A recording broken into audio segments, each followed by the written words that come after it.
stoked. And today, I'm going to be reading you the books of Bayern. The Books of Bayern by Shannon Hale. Shannon Hale. When I was a kid, these were my most favorite books.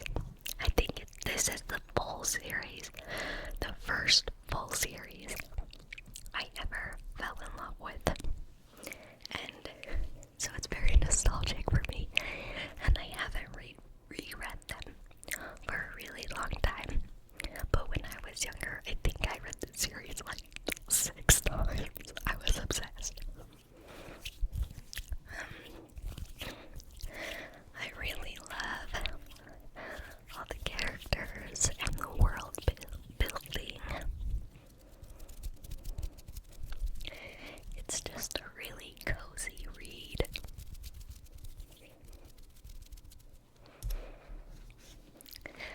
The first book in the series is called The Goose Girl. The Goose Girl.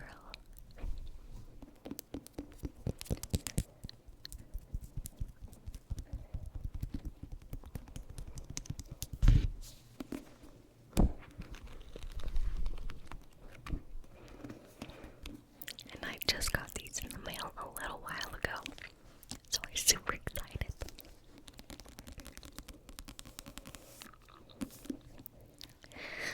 Okay, I'm just gonna jump right into it.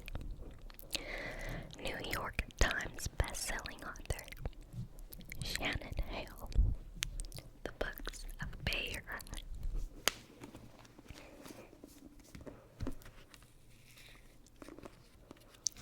That's the sound of a crispy new book. The Goose Girl.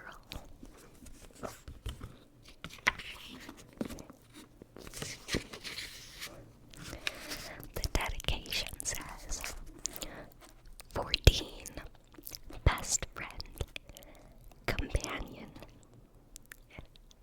and secret keeper. Squeater keeper, you are home. And for Mom and Dad, happy days to you. Love, Shannon. Tell me if anybody knows what this word means. Never seen it.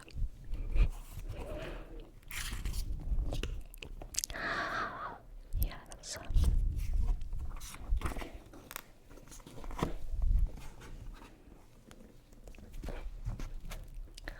We love a good fantasy map. So cute.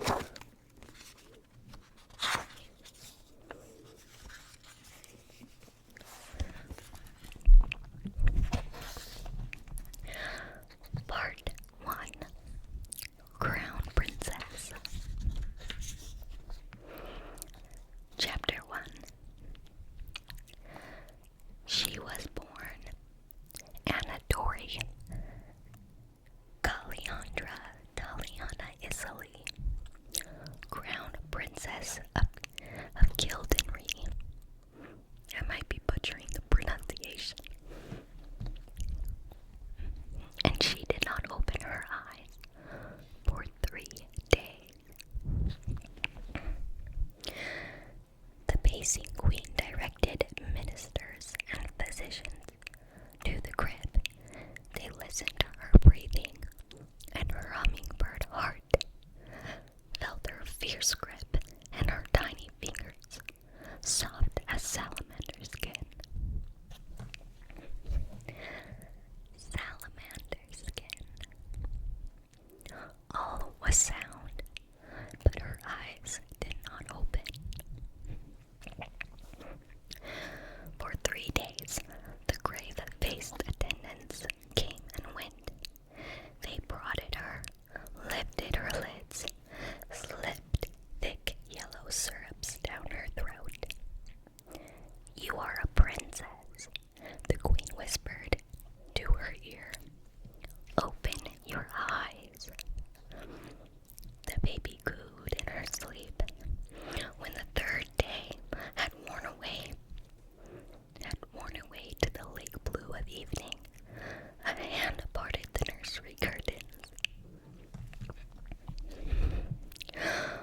was still for the night. The queen dozed on the bed. The baby in her crib dreamed of milk, her round, perfect lips nursing in sleep. A woman in a fern green robe pulled aside the curtains and tiptoed across the carpets. She slid her calloused hands under the infant's back and head and held her up and grinned. "Did you call me out of my house to come and tell you stories?" she said. "I will, my fat one, if you will listen." The queen awoke to sounds of the rocking chair creaking and a voice singing about magpies and pigeons. She stood up, ready to call the guards, then saw that it was her own sister who sang to the baby, and that the baby was looking back at her aunt with wide eyes.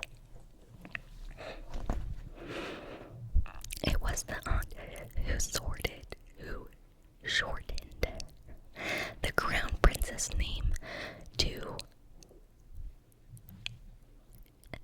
Annie. I can't remember if it's Annie or Annie. I think it's Annie. On clear days, she took Annie to the north edge of the palace grounds, where no wall had been built. That far out, the garden was allowed to stray out of its ordered beds and rows and merge with the occasional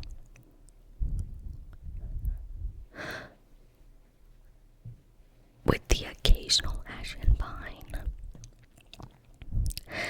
The aunt felt easier there, and she held her niece's small hand and named all that she saw.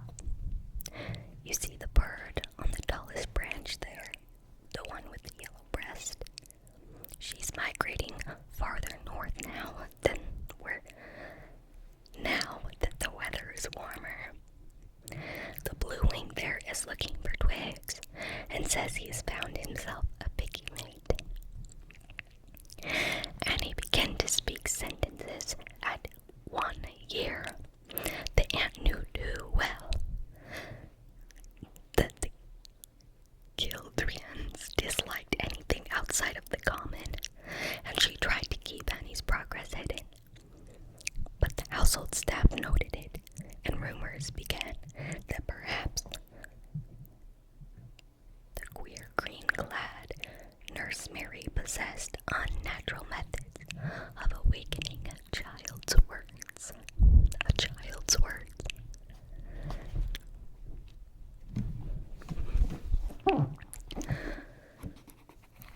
I'm gonna stop right there for this book.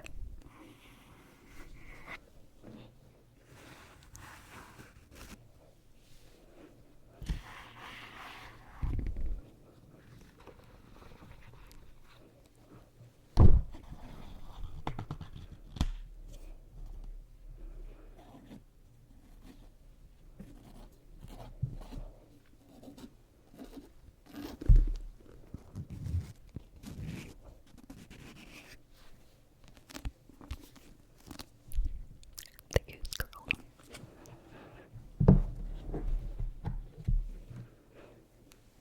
The next book in the series, and possibly my favorite. I can't remember. I really need to reread them. It's called Renna Burning.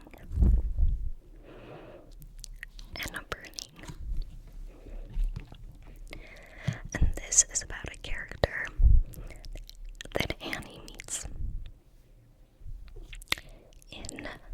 in the first book, and she becomes friends with Anna, and this is her story.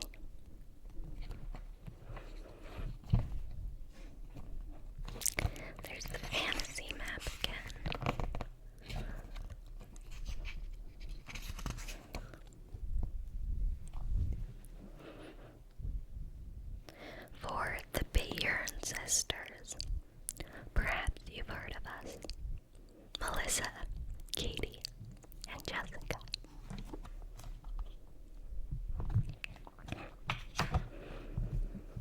Prologue. The woman bore a scorch mark from her chin to her brow. The vision in her left eye was still blurry, as though she was looking through a scratched pane.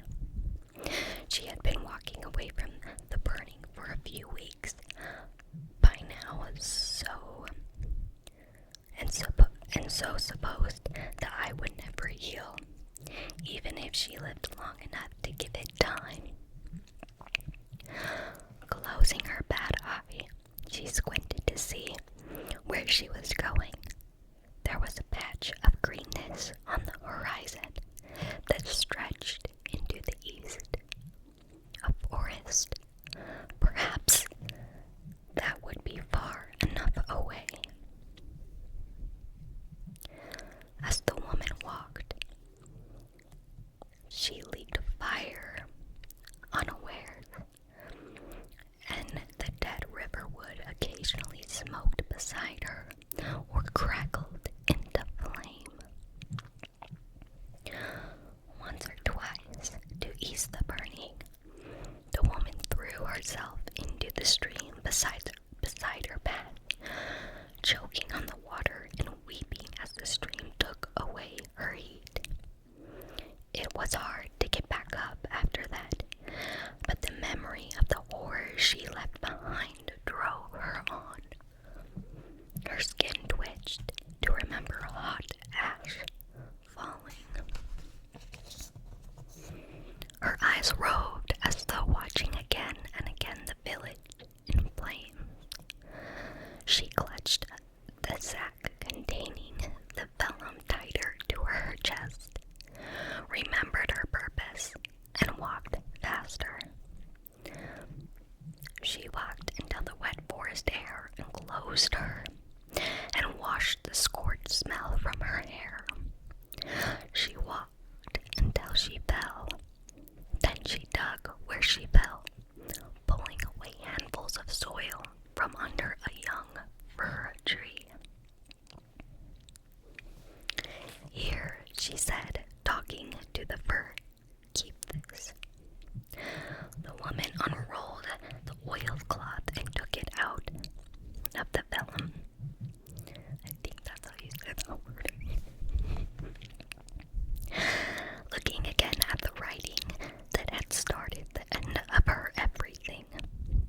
It was still in beautiful condition, though the vellum had been made from lambskin in her mother's time. Tight, delicate writing filled its face, each black stroke bleeding tiny lines thin as spiders' legs, each word stitched together in a lacework of ink. Lacework of ink. Glancing over it again, she sobbed once at the beauty of the knowledge it held. Her eyes stung, and the fever burned away any tears. She loved the fire, loved it more than her own flesh now. Destroying the vellum and the truth it held seemed a hopeless gesture. Deep inside, behind her scorched eye, she knew she probably should, but no, she would hide it to prevent destruction like the kind she had caused, and she would hide it so that perhaps one day someone with the talent to learn could read it and know its goodness. She prayed it might be someone stronger than she.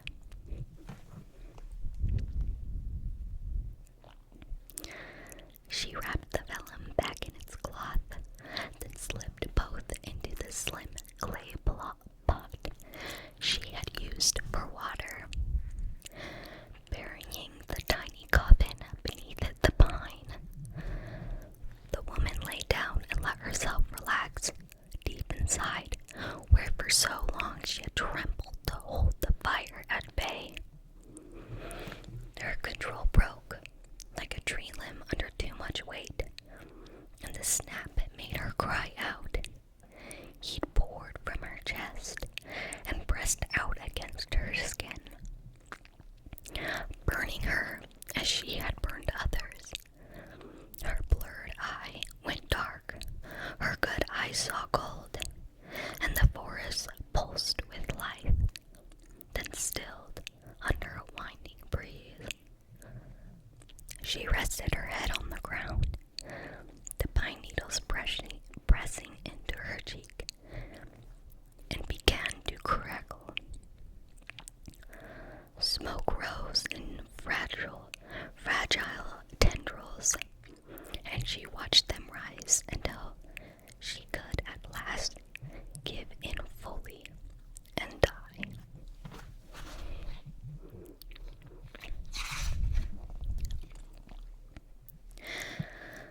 So that was kind of depressing, but luckily that is not the main character. Spoilers.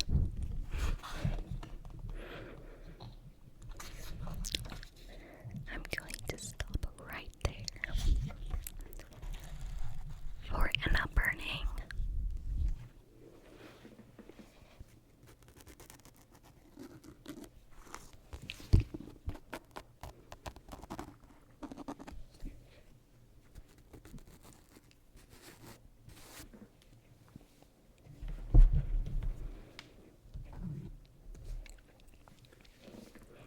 The third book in the series. That was my elbow. I be crack-a-lacking. Anyway, the third book in the series is called The River of Secrets.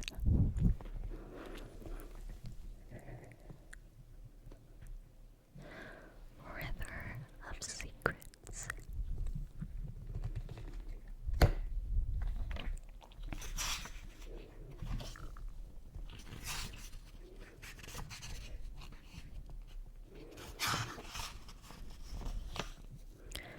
For all the boys in my family, but especially triumphantly, adoringly, for the one and only Max Stonebreaker Hale. I assume that might be her son or something. Cute. A river has its secrets, far under folds of water, deeper than the buried dark, where all is slick and softer. A fire has its secrets, dancing bare before your eyes, trimmed in heat and lost in cold, something in its brightest lies. A boy has his secrets, his fist clasped tight as a stone, watching water, spying fire, in a crowded room alone.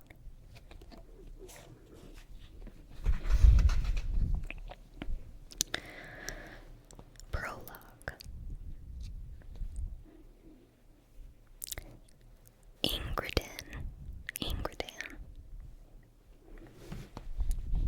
Ingridin was an ancient city. Memory ached in its stone arches, crept down its narrow alleys, sluiced through its 7 rivers, and its newest memory still burned, raw and sore. A failed war, a nation shamed, and an army dishonored. On the western edge of Ingridin, just across the Rosewater River, someone watched a man die. The man had been poor and desperate for a bit of coin, but now he was just dead, his body black from burning. Again, super depressing. Sorry about that. When the smoke cleared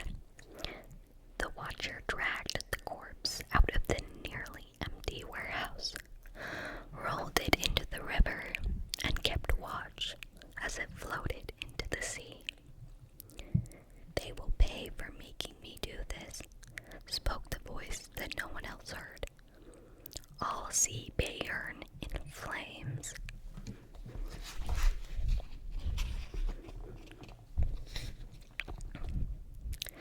Chapter 1. A Journey South. Rozzo hopped up and down, but he could see only the back of heads. Soldiers and courtiers lined the grand hall, craned their necks, stood on toes, and everyone was taller than him. "That's just perfect," he muttered. Rumors had been buzzing all week that something weighty would be announced today. And now, here he was without a hope of a decent view. If only he were in the forest and could just climb a tree.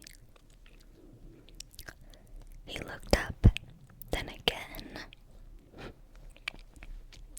Dot, dot, dot. Rozzo squeezed to the outer wall of the chamber and leaped at a tapestry, just catching the lower fringe. A brief sound of tearing, quick as the squeak of a mouse in a trap, and he found himself dangling above hundreds of heads, waiting for a terrifying rip to send him down.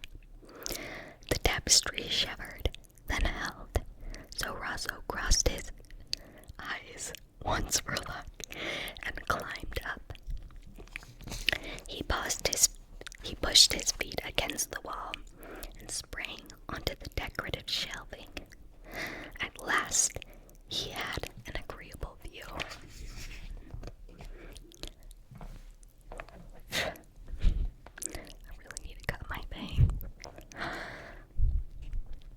At last, he had an agreeable view of his friends Izzy and Garrick. Bayern's queen and king, seated on a dais 3 steps below their thrones. Beside them were white-robed emissaries from Tira and a handful of Tiran soldiers who Rozzo imagined had been hand-picked for looking brutish and menacing. The yellow-haired Tiran woman was speaking. Years of animosity cannot be quickly forgotten. Yet, we see the benefit of forming an acquaintance with Bayern, as we have not for many hundreds of years. "That is our wish as well," said Garrick, "and so we propose an exchange of ambassadors.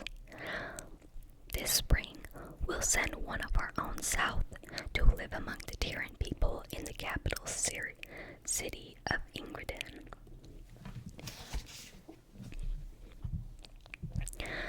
By the authority of the people of Tira, our assembly and our prince," said the Tiran woman, "we accept Bayern's invitation, and likewise will send our ambassador to live in your capital."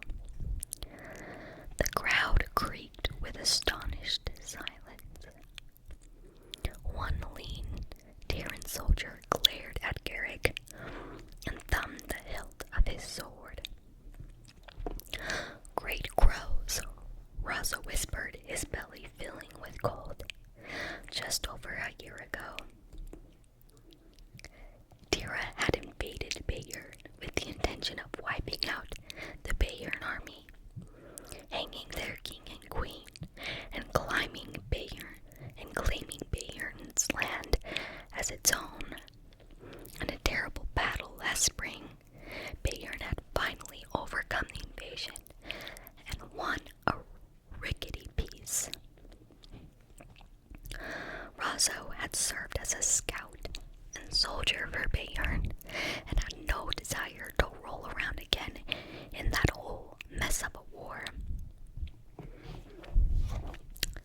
dogs are so unique and pretty.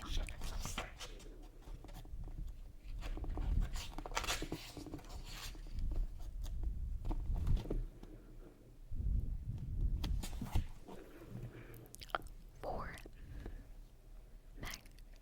Magnolia Lane, I think is what that says. Who has heart speaking?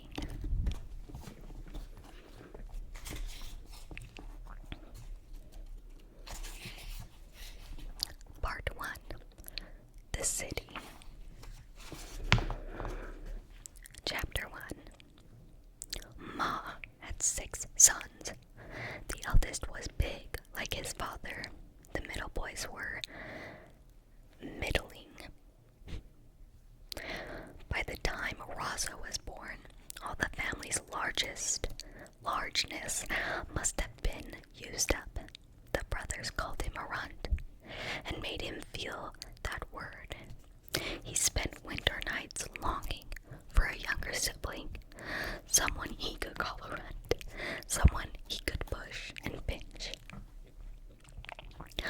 Ma was longing too, but for a girl to share thoughts with, a daughter cut and sewn from her own soul. When Raza was almost 5, he and Ma both got their wish. The baby girl was born on a night so hot. The wind panted and the summer moon blazed like the sun. Renna, Mom named her a girl, said the father. Renna girl, Renna. I'm not sure. Said Raza, peering over the side of the cot. The baby blinked huge dark eyes and opened her mouth into a tiny circle. All desired to push and pinch hushed right out of Raza. So, in case you couldn't tell, the 4th book is about Raza's little sister. He bent closer to her ear and whispered, "I'm going to teach you to climb trees." Ma did not allow her baby girl into any timber, though Raza, with a trembling kind of impatience, looked her over each day to gauge if she'd grown big enough. The dark-haired baby cried if Ma put her down, so Ma did not put her down. She did chores with her daughter strapped to her side. One spring morning, when Renna, when Renna was 2, her father went hunting in the deep forest. 3 days later, Ma sent her older boys to look for him. They found his pack and some bear prints, a reminder not to wander far. That night, in the one-room house built of pine, the brothers stared stiff-eyed at the darkness. The unfamiliar sound of their mother's sobs spooking them into wakeful silence. No one moved, except for Renna. "Ma," she said. "Ma's sad."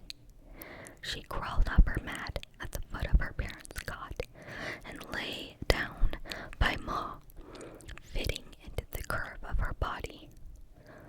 "My peaceful girl," Ma whispered. "My tender Rin." She kissed the top of her daughter's head and sighed before falling asleep. Rin sighed too. She slept with her nose touching Mother's shirt, her dreams laced with the scent of juniper berries Ma loved to chew. Rin learned to crawl on moss and walk on pine needles, and by the age of 4, she could climb a fir as easily as fall into bed.